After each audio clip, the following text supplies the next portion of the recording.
Jumpa kembali dengan saya Priscilla di hari ini. Topik renungan hari ini, nasib si tukang calo. Matius 7 ayat 22.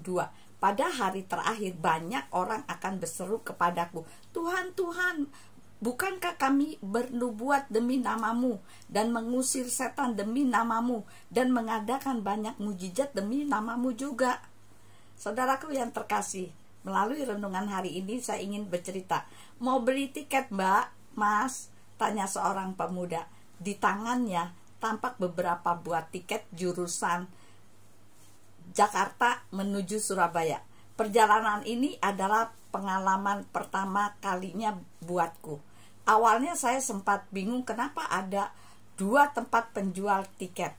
Karena selain pemuda yang menawarkan tiket kepadaku, ternyata ada loket penjual tiket yang letaknya tidak jauh, hanya 2 meter dari tempatku berdiri. Tapi di loket penjualan tiket tampak antrian sudah memanjang. Oh, ternyata si mas penjual tiket ini adalah seorang calo. Si mas calo menjual tiket secara langsung kepada penumpang yang malas antri atau penumpang yang tidak mendapatkan tiket lewat jalur agen resmi, dan sudah pasti harga tiket tersebut jauh lebih mahal dibandingkan jalur yang resmi. Nah, keberadaan seseorang calo mengingatkan saya pada dunia kekristenan.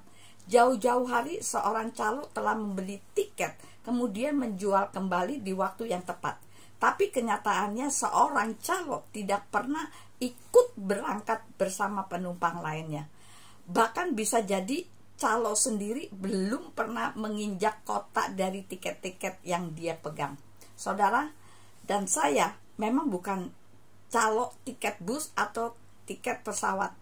Tapi tanpa kita sadari, dalam iman kekristenan tak jarang kita berperilaku selayaknya seperti calo.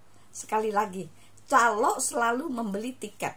Setelah itu ia sibuk menawari tiket-tiket tersebut ke sana kemari, dan calo tidak berangkat bersama para penumpang lainnya. Di setiap tanda pengenal yang kita miliki tertera bahwa saudara dan saya adalah Kristen. Di setiap surat-surat penting yang berhubungan dengan bank, surat perjanjian, tercantum bahwa kita ini Kristen, pengikut Hamasya. Tapi benarkah kita pengikut Hamasya? Membaca firman Tuhan 1 kali setahun itu pun yang membacakan pendetanya saat berkhotbah. Nah, firman Tuhan katakan, tetapi banyak orang yang terdahulu akan menjadi yang terakhir, dan yang terakhir akan menjadi yang terdahulu. Matius 19 ayat 30.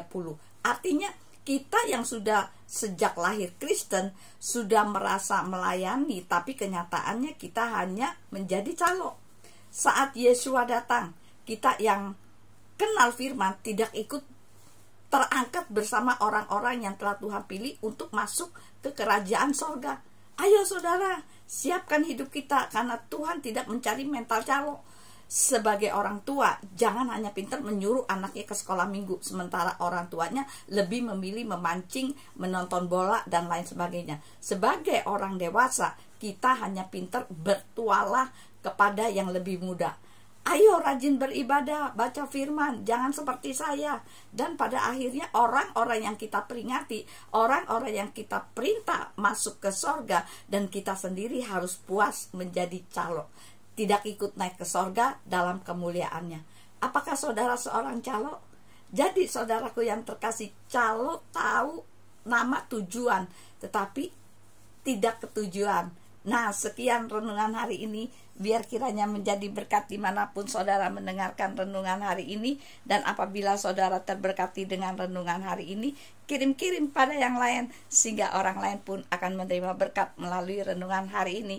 Tuhan Yesus memberkati. Shalom.